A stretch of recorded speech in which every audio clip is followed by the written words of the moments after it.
Hello everyone, my name is PTCG and I'm with Team Underworld Door, and today we are looking at my personal favorite deck of all time, and it's currently my best deck and the best deck in our locals, which you might be wondering unless you look at the thumbnail. This deck is Shadow Rider Calyrex VMAX. Now, Shadow Rider Calyrex VMAX is a very strong VMAX, and it's currently kind of fallen out of the meta lately, but I think it's still a perfectly viable card. It's currently not the best VMAX in any way, shape, or form, or even the best Psychic VMAX, as that goes to the dominant Mew VMAX. But today we're going to look at my deck profile, which is certainly a pile. But before we begin, I just want to let you know that this is my very first real-life deck profile video, so I hope you all enjoy this video, and if you notice anything that I could do better, or anything that you liked, please let me know so I can continue to kind of evolve as a content creator. So, Shadow Rider Calyrex VMAX, as I said before, is a Pokemon VMAX. It has 320 HP and evolves from Shadow Rider Calyrex V. It has the powerful Underworld Door ability, which is where we actually got our team name from. And it's once during your turn, you may attach a Psychic Energy card from your hand to one of your bench Psychic Pokemon, and if you do, you get to draw 2 cards. So it's a perfect ability. In fact, it's argued by a lot of people that this is one of the best, if not the best ability in the entire Pokemon trading card game, because you get to accelerate energy, and you also get to draw extra cards. So, the attack for 3 Psychic Energy, or for 3 colorless energy, excuse me, is, it does 10 plus damage. It does 30 more damage for each Psychic Energy attached to all of your Pokemon. And this can be really easily set up, especially with this turbo deck list that I want to show you today. So we have a whole bunch of goodies in this deck for you to enjoy, to learn from, to kind of get an idea of what Shadow Rider is like, or if you're a couple people who I know on Twitter, to criticize. So I can't wait to hear everything that you guys have to say about this deck, and without further ado, I'll show you the full deck now. So we first will start off, we have 4 Shadow Rider Calyrex VMAX. You might be wondering, but PKip, why the heck do we have 4? Well, since we're running a turbo list, this means that we have to be able to prepare ourselves for anything. We play 4 for pure strength and numbers. One strategy I like to do, well, in the middle of a game, is if I have an active Shadow Rider that is damaged, and I have a fresh one on the bench, I can just switch out. And always having a fresh one means that your opponent can't knock it out, unless they physically can gust it up. So this makes it very hard for opponents to take prize cards, unless they have the correct gusting option. And also, if you need to pitch one away, pitch means discard, if you need to pitch one away, or if you have a couple prized, then you still have a viable option, and you're still okay. So this is 4 Shadow Rider Calyrex VMAX. Let me move my nice deck box out of the way here. Put those up here. Next up, we have Shadow Rider Calyrex V, and we actually play a 2-2 split. And I will explain why I play each of them. So, Shadow Rider Calyrex V. This is from Chilling Reign, and the first attack is Shadow Mist for 10 damage, and it prevents opponents from being able to play any special energy or stadium cards from their hand during their next turn. So this is really good against decks like Mew VMAX or Arceus V-Star that need those double turbo energies, or they need the Fusion Strike energy, and even stuff against like Mad Party, because a lot of decks nowadays only play special energy. So this is really useful if you want to lock your opponent up. and I think this is perfectly viable. And then the second attack for 3 colorless energy is Astral Barrage. Choose 2 of your opponent's Pokemon and put 5 damage counters on them. This is a quick spread option that you can use to either chip down an opponent's bigger Pokemon's HP, or knock out something small on the bench, like, I believe, an Inkay, like Rapid Strike Inkay. Or, as Mad Party is very popular in my locals, they can help snipe Mad Party Pokemon as well. Next, we have 2 of the promo Shadow Riders, and this was controversial on Twitter. Yeah, you know who you are if you're watching this video, but these 2 are useful. Now, you might find it useful to play a 3-1 split. I personally like to play a 2 split. In fact, I have an extra Shadow Rider V from Chilling Reign sitting in my ultra rare collection right now, in case I needed to pull that out. But for the most part, I'm playing 2. And if you don't like that, you don't like that. That's cool. I like it because Cloak and Shadows can help you get powered up if you had a bad start, or if you're currently in a poor position. It's not the best, especially if you could argue that if you're in a poor position, then you're gonna lose.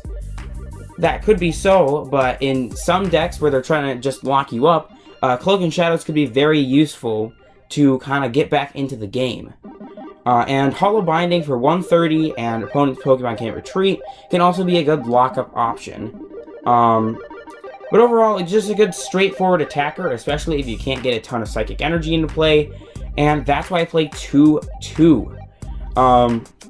So we play 4 Shadow Rider Calyrex V for our 4 Shadow Rider Calyrex VMAX. So those 4 are going to go up here. And we're going to move on. So next up, we have 1 Zacian V from Celebrations.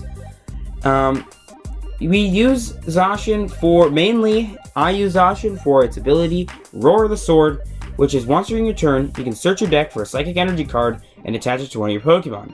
If that is shuffle your deck. If you use this ability, your turn ends. So, this is if I cannot get my optimal strategy going, and this is kind of like a backup option. But then we have for 3 colorless energy, the Storm Slash attack for 60 plus damage, and does 30 more for each Psychic Energy attached to it. So, Storm Slash is kind of a good backup attack in case I'm stuck with just a Zacian, or it's just a good alternate attacker, but in reality, you're not really ever going to want to use Zacian as an attacker, as it is more of a support card, or as something that you can discard if you don't need to use it. Alright, next up, we have, let me move that there so you can see that. Next up, we have 1 copy of Crobat V. This is the only non-psychic type Pokemon in this deck. This Crobat is probably the best Crobat that we've ever had in the Pokemon trading card game.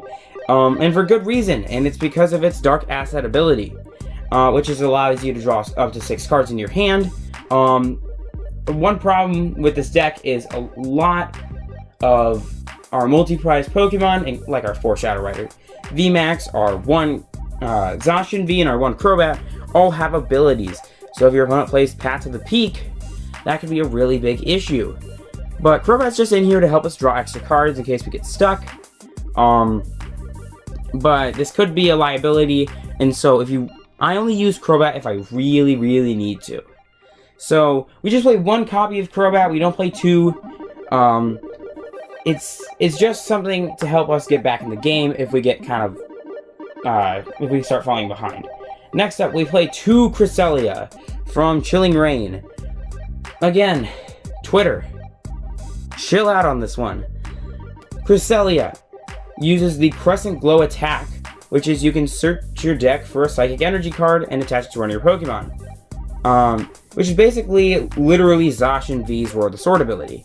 But if you go second and it's your first turn, then you can search your deck for up to 3 Psychic Energy cards and attach them to one of your Pokemon. I personally use this strategy every game. I go second, which means I can use a supporter, and I can also use a 3 energy Crescent Glow, on turn 1. And this works about 80% of the time because of all the switching options. Even if I start with Crobat in the active spot, I usually have so much consistency with this deck that I can go for a max Crescent Glow no matter what. So, this is reminiscent of Heatran, or not Heatran, excuse me, Volcanion from Unbroken Bonds back in the day, and certainly at least play one Cresselia in the deck. A lot of you say it's trash. It's not in this deck particularly.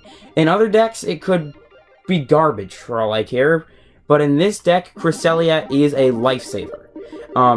Photon Laser does 30, and if you have at least 5 energy in play, it does 120 instead. So, I play 2 of that. If you don't like it, you don't have to play it, because you could play more of this. Galarian Articuno from Evolving Skies with its Cruel Charge ability. Cruel Charge allows you to put up to 2 Psychic Energy cards from your hand onto the Pokemon, which means that you can charge up really quickly. It's really good, quite honestly, because it allows other combos to get going, or if you just need more energy, that little oomph for that knockout, you've got it in Cruel Charge. And Psylaser is you discard all Psychic Energy attached to this Pokemon, and you do 120 damage snipe. And that could be very useful if you have something that's getting close to getting knocked out. You don't have to gust it up. You can just snipe it for 120 by using the Psylaser attack. So that's all of the Pokemon in this deck. Now, I should have to do a little less explaining now with the rest of the cards in this deck. Next up, we have for Quick Ball. It's pretty straightforward. Quick Ball, you discard a card from your hand. If you do, search your deck for a basic Pokemon, put it in your hand, then shuffle your deck. That's just to grab out our basic Pokemon. That is just normal. That is a normal sort of card to have in your deck. We also play 4 Fog Crystal. If I can grab them out here.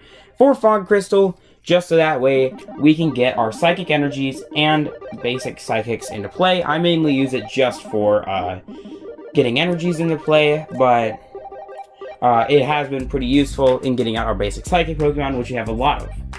Next, we play 3 Evolution Incense. This might not make a ton of sense as we play 4 VMAX, but again, it's very useful for just getting every option out that we can. But I personally feel like this is a great card to play. You could play Ultra Ball.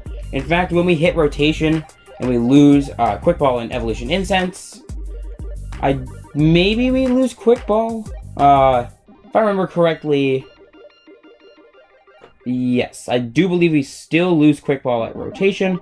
Just had to look at the letter. If you know if Quick Ball rotates, please let me know. I do believe it does, but I just want to make sure.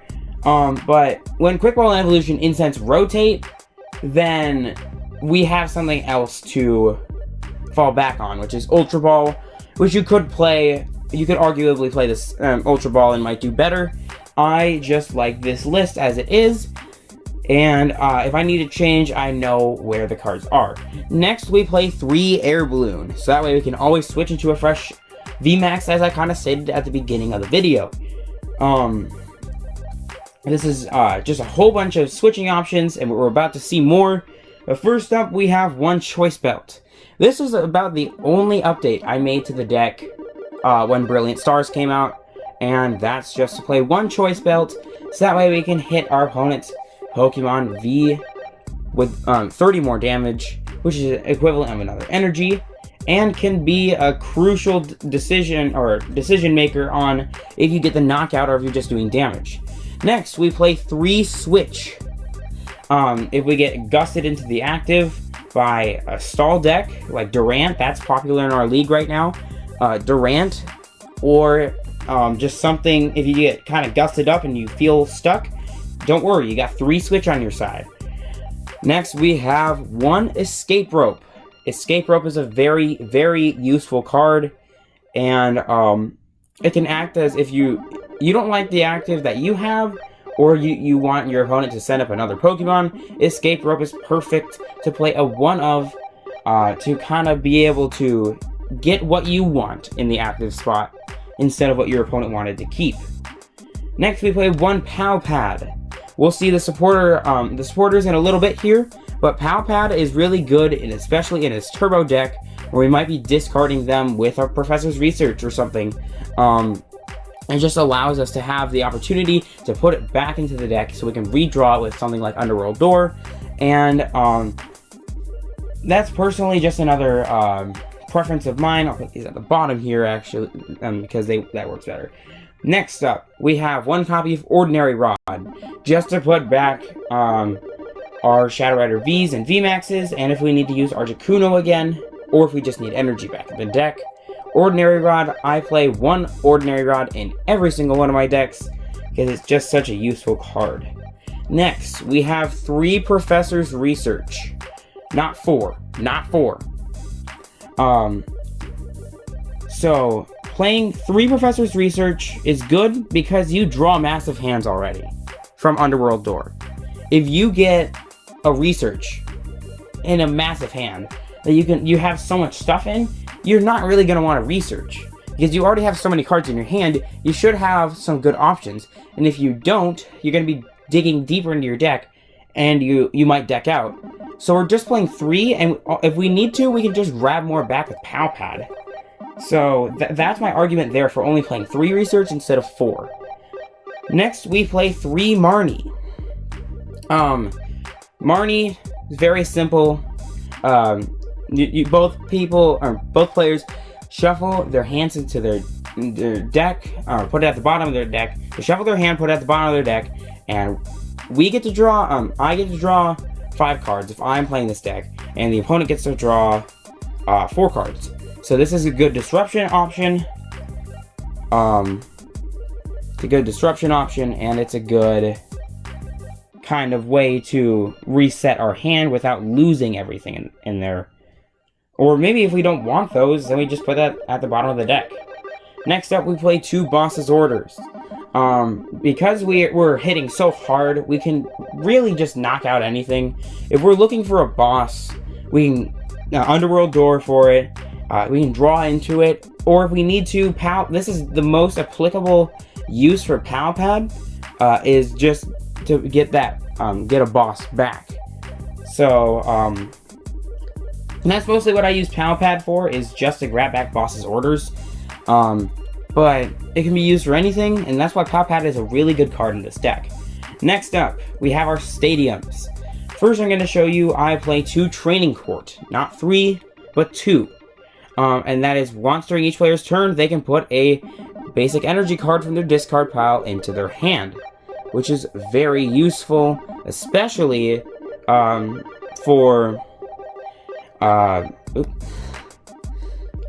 if we are kind of running out of energy in the deck, or we need to Underworld Door to grab something. Training Court is really good to just kind of put that back in there, back in your hand, and it's a good, reliable option. And then after that, we play 2 Old Cemetery.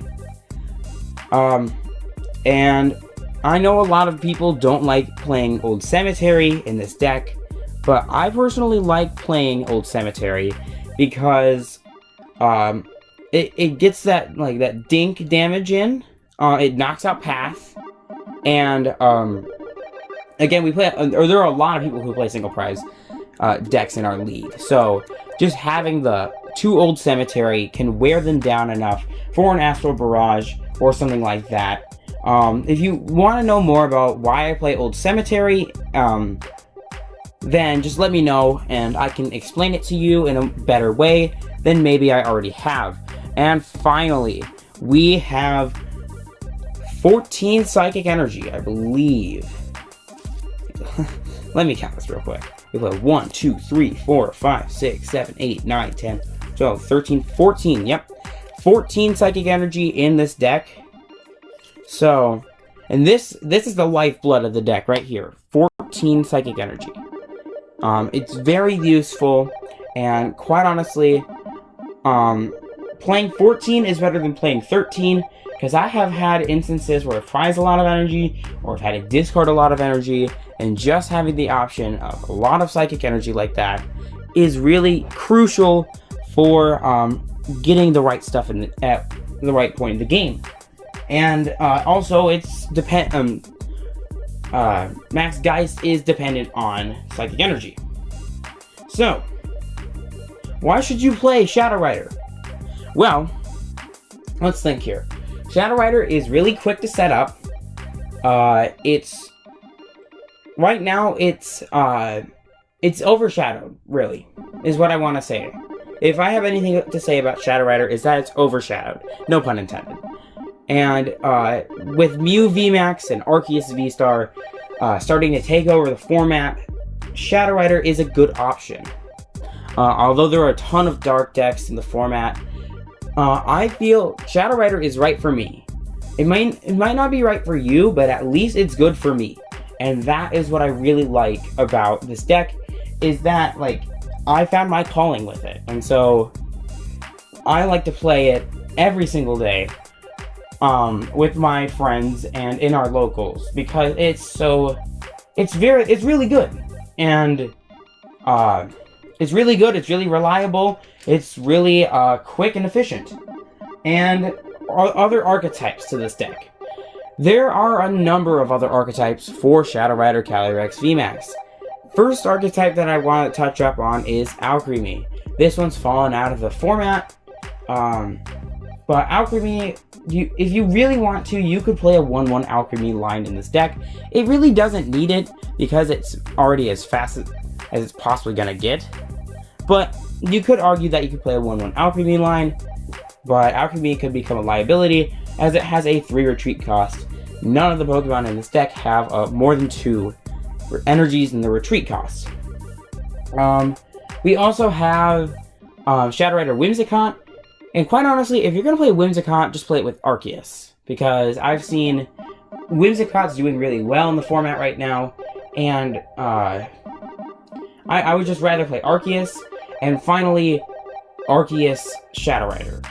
I initially thought of this when I first learned about Arceus V-Star, literally within the first 5 minutes of it getting announced. I thought of it and I made a video on it. But now that I look back at it, if you're gonna play Arceus Shadow Rider, you're just gonna be attacking with Arceus most of the time. So just play like Arceus Counter or something else that's Arceus, because quite honestly, Shadow Rider doesn't need that. So this is the list.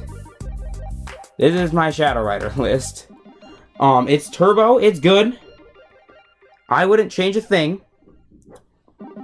But I think that this deck could work for you. I'd like to hear all of your thoughts on what you would want to keep or what you would want to change about this deck. So, I really want to thank all of you for watching. Please know that I would love to help you out. If you are new to the game, or you're just trying to get better at the game, let me know and I would be happy to help you out. I know I've been kind of spotty on my social media presence, but I want to let you know that I will eventually get to you. It just might take a little longer, but thank you all for watching this video. If you want to see more content, please subscribe to the channel. Make sure to leave a like for the YouTube algorithm, and if you want to, follow me on Twitter at Pokémon Official. But that's going to do it for this video. Thank you so much for watching, and God bless.